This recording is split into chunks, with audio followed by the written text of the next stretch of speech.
Alcançando o reino espiritual. Se estamos num caminho espiritual, não devemos ter medo de trilhar o caminho sozinhos. Não devemos ter medo do ridículo de amigos e familiares. Não devemos ter medo da falta e da limitação. Passar por um período temporário de carência, limitação ou doença não é nada para se envergonhar ou esconder. Tais experiências representam apenas as faces de nosso desenvolvimento atual, a partir das quais estamos trabalhando. Os problemas nos são dados para resolvermos e não há necessidade de escondê-los. Não afirmamos que tenhamos realizado plenamente a plenitude espiritual ou que tenhamos alcançado a nossa plena cristandade. Qualquer que seja a natureza de nosso problema particular, não tentemos escondê-lo. Em vez disso, vamos enfrentá-lo e percebemos que estamos neste caminho com o propósito de realizar nossa saída do sentido material para a consciência espiritual. Se nos lembrarmos disso, descobriremos que o problema não é nem de longe tão grave, difícil ou incomum quanto parecia à primeira vista.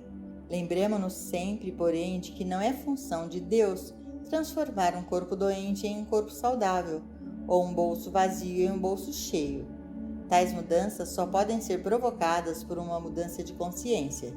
Enquanto retermos mesmo uma medida de consciência material, essa medida deve exteriorizar-se e pode exteriorizar-se em formas de bem e mal humanos. O sentido material não tem inteligência.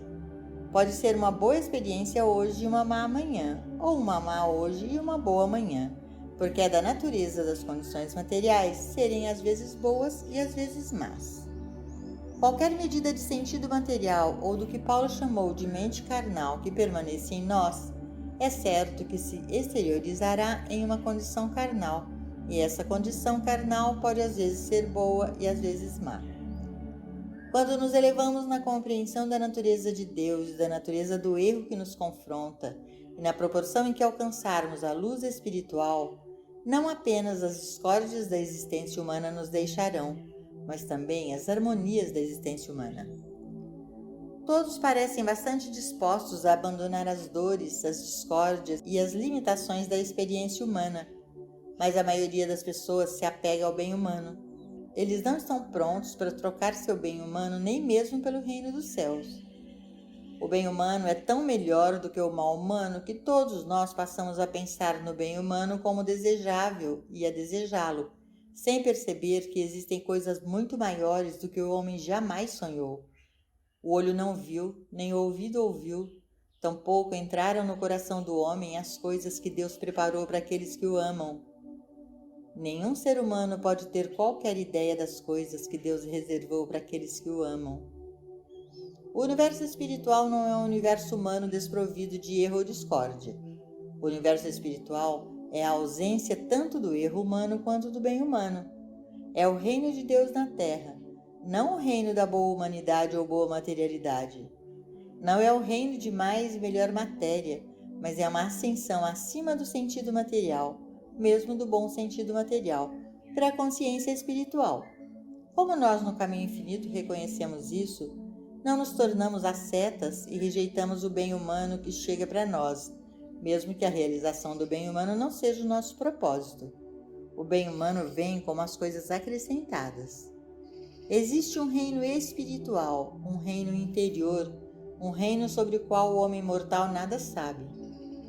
Por viver, nos mover e ter nosso ser na consciência espiritual, essa transformação da nossa mente, essa transformação da consciência é a obra que revela para nós o reino do céu na terra.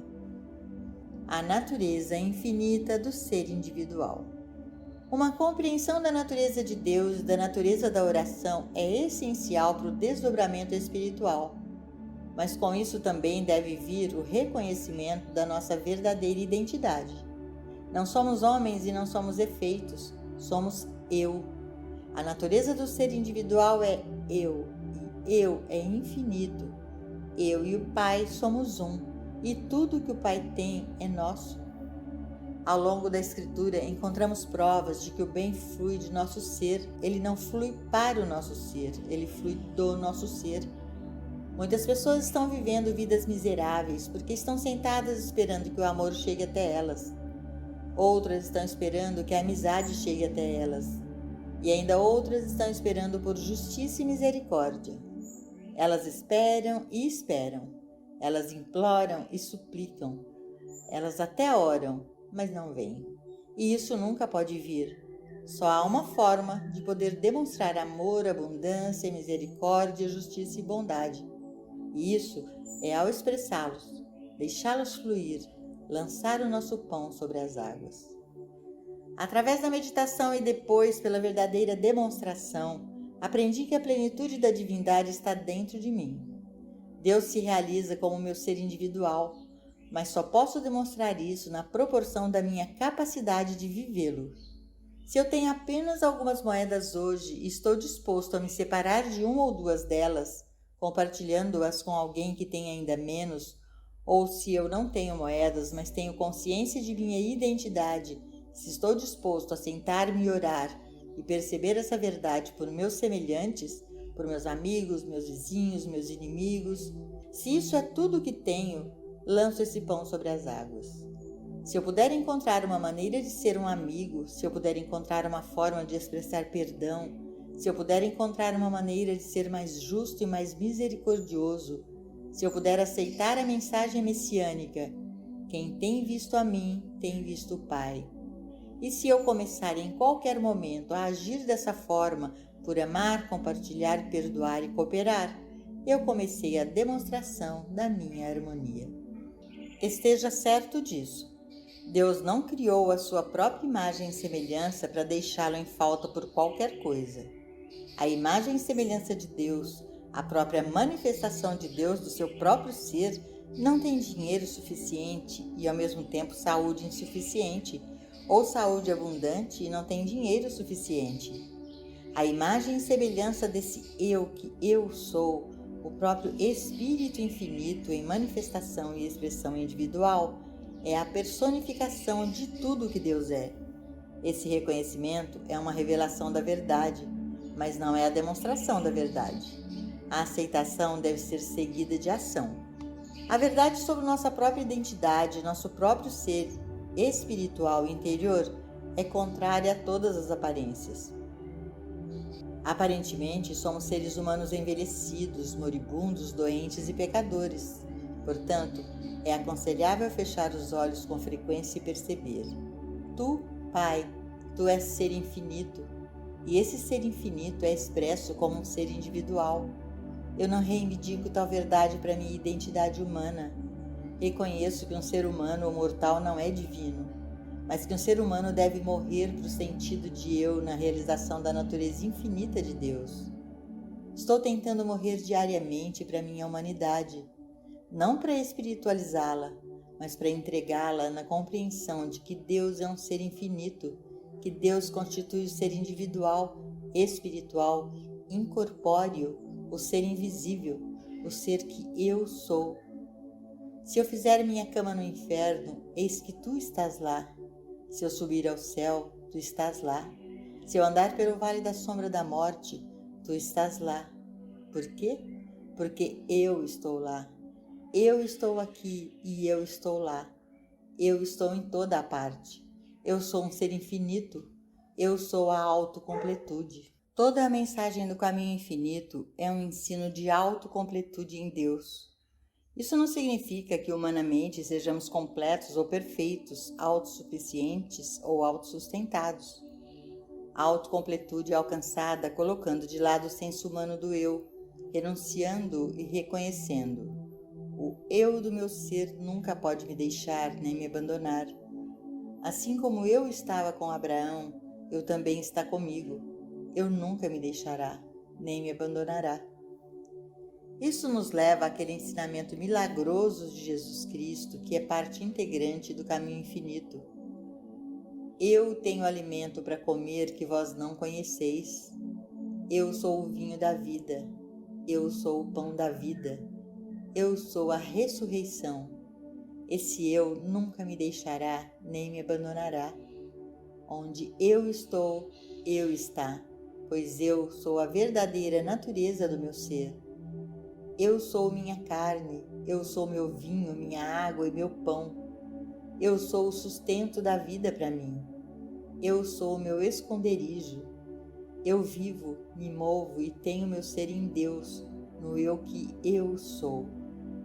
Deus é a minha fortaleza e eu me escondo nessa fortaleza que eu sou.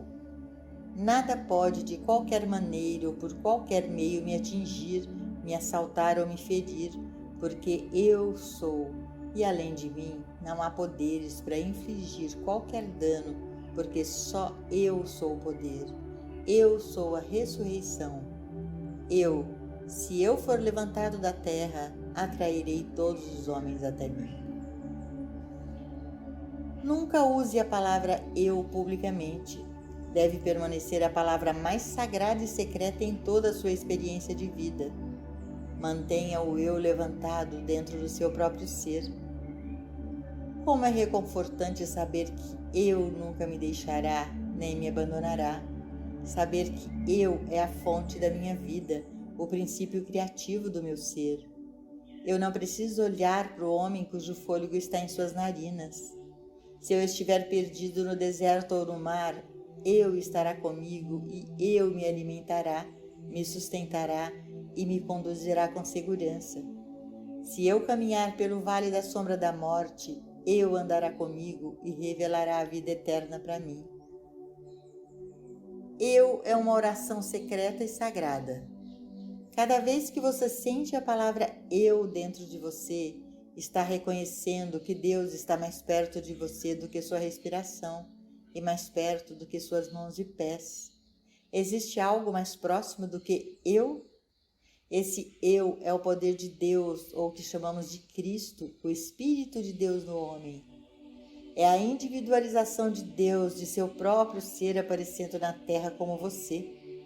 Ao pronunciares a palavra eu interiormente, secretamente e silenciosamente, você abriu sua consciência na atitude de fala, Senhor, porque o teu servo ouve. E a voz que você ouvir derreterá a terra. A voz do Senhor dissolve todos os problemas. Quando essa voz se expressa em você, toda a terra se derrete. A terra e todos os problemas do materialismo. Os medos desaparecerão, as dúvidas desaparecerão e sem pensamento ou planejamento acontecerão eventos em sua experiência que só poderiam vir a você pela graça divina, pelo reconhecimento de que eu no meio de você é poderoso. Deixe que o eu que você sente faça seu caminho com você. Deus plantou-se no meio de nós e ao plantar-se no meio de nós, todas as coisas nos são acrescentadas. Em cada semente que é plantada no solo, há algum tipo de poder que chamamos de natureza, que atrai para aquela semente tudo o que ela precisa da terra. Plantada no meio de nós está a presença e o poder de Deus, ou aquilo que chamamos filhos de Deus ou Cristo. Ele está aí, mas com um propósito: atrair para nós, a partir deste mundo, mesmo dos confins da terra, todas as coisas necessárias para o nosso desenvolvimento e desdobramento. Se o nosso cumprimento requer que alguém seja levantado na América do Norte, Europa, Ásia ou África, esteja certo de que ele será levantado e trazido à nossa porta. Ou por outro lado, se for necessário que sejamos transportados a terras estrangeiras para encontrarmos o que é necessário para o nosso desenvolvimento, eu, no meio de nós, irá nos transportar para onde for preciso estar. Quando acreditamos que o nosso bem depende de dinheiro, amigos, influência ou qualquer circunstância humana, impedimos a operação da lei espiritual dentro de nós mesmos. Mas quando reconhecemos que não é dinheiro, influência ou alguma circunstância particular ou conjunto de circunstâncias que precisamos, mas apenas a realização do eu, então descobriremos que esta realização do eu irá até os confins da terra e atrairá para nós tudo e todos necessários à nossa experiência. Amarre a palavra eu em sua testa, amarre-a em seu braço, coloque-a no portão da sua casa. Ore sem cessar, guarde essas palavras da verdade dentro de você e continue se tornando receptivo até que a palavra crie raízes. Então, depois de ter criado raízes, espere pacientemente que ela brote e floresça e lhe dê seus frutos. através da mesa. Mais cedo ou mais tarde surge em cada um de nós um desejo de ser um com a nossa natureza divina, uma fome intensa pela verdadeira carne e uma sede pela água espiritual e pelo vinho. Mas não reconhecemos o que está acontecendo e interpretamos incorretamente este anseio da alma como dor, carência, frustração e infelicidade. No Cântico de Salomão, o desejo de união com Deus é interpretado como um anseio humano pela presença de um ente querido.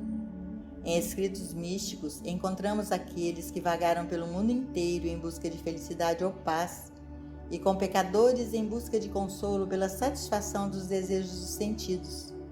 Assim, tenho visto enfermos buscando remédios ou orações, pílulas materiais ou poderes mentais, sem perceber a profundidade de seu próprio anseio por Deus. Uma vez que eles despertem para sua real necessidade, que é conhecê-lo corretamente, para se reunir com a fonte da vida da qual eles brotam, eles estarão no caminho espiritual que os leva à liberdade. Em meio a qualquer prova ou tribulação, tente compreender que Deus está procurando você para trazê-lo de volta para casa com Ele, não na morte, mas na vida eterna. Perceba que essa mesma dor, infelicidade ou falta é apenas essa sensação de separação de Deus e imediatamente descanse na certeza de sua presença. Relaxe e deixe a mão dele entrar na sua. Deixe sua graça ser uma bênção para você.